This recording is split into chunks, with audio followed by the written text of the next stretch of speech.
Hi there, I'm John Shields, and welcome to another Chesapeake Bite. And to celebrate that, I thought we would make a Back Creek Inn crab quiche. It's really actually pretty simple to do, and it'll bring in, I'm gonna add a couple things, some corn, some tomatoes. So I just got, don't you tell anybody, a little bit of store-bought pie, because I didn't have time to do my crust. How do we make it? Well, we went over to Andy's Eggs at the farmer's market. We got some beautiful fresh eggs. And this is kind of weird. When I first got this recipe from Back Creek Inn down on Solomon's Island, which is a lovely B&B, by the way. The ladies down there, they use mayonnaise in the thing. Usually I just use heavy cream.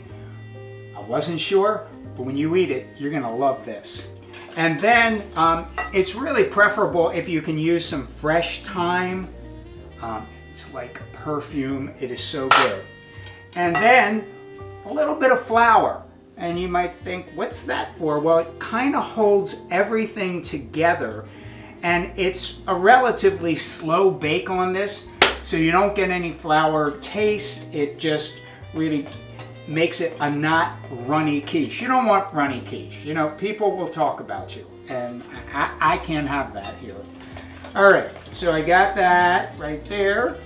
I'm gonna put a little bit of freshly ground black pepper in there, and then we'll put in some of the big major ingredients. I have a couple cups of grated cheese, so you can use Gruyere cheese, Swiss cheese. I like to use a sharp cheese from Vroom's Bloom Dairy. They make a phenomenal sharp cheddar, but whatever you like, just go for it. It's a cheesy kind of pie here. So you get a couple cups of that in. If you want to go a little lighter on the cheese, it's not a problem. You could put half that amount in, it'd still work fine. We have some red onion. Now, I like to slice this really, really fine.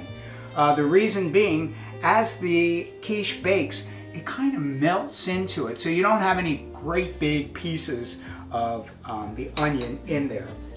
Now, in the original recipe, there is no corn and there is no tomatoes.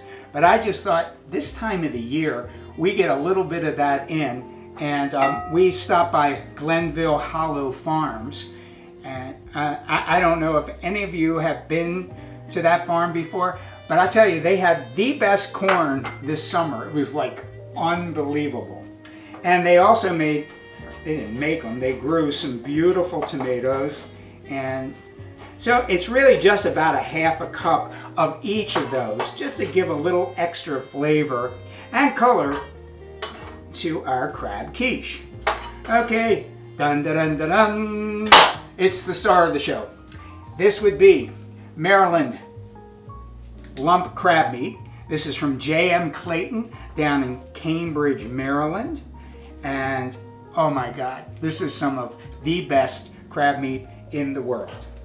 I heard that the blue crab has gotten loose in Italy right now, and they're going crazy and they don't know what to do. So I hope that we can get this Chesapeake Bites over to them, help them out, you know. You can use it in pasta, for God's sake. All right, I'm gonna put the crab right in there. All right, so far, not so difficult, huh? I better wash my hands a little bit. Now, all we really need to do to finish this up is folding. Everything's kind of mixed, and when you fold, and I've talked about this, if any of you seen any of our Chesapeake Bites or Chesapeake Farm and Bay to Table, I go over and over and over again. When you're working with crab and you're working with any kind of mixtures or crab cake, you fold very, very gently, because we did get some of the best crab in the world, and we did get the lump crab, and so you want to try to make sure those lumps don't all fall apart. So be very gentle. Okay. Next, here's the pie crust. I'm gonna just put this in here. And I preheated the oven to like 350 degrees. And the entire process should take about 40 to 50 minutes. And we're gonna make sure that number one, it looks done, and number two, that when we put a knife into it, that it comes out clean. So that's pretty much it. This is a pretty pie. This is what we have. I'm gonna stick this in the oven, and then we'll take a look at it in about 40 minutes or so. It's always hard to be patient while these things bake.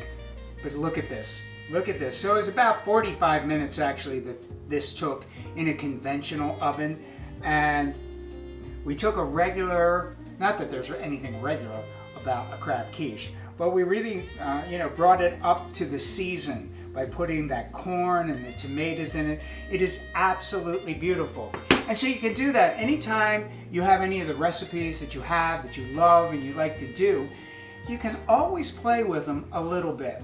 So go to the farmer's market, go to a roadside stand, find some things that make sense, and then you're sort of customizing a recipe just to you, and it also reflects the season and the bounty of Maryland and the Chesapeake. So, as we always say here at Chesapeake Bites, get ye to the farmer's market, bring some friends and family over, and share the best of what we have.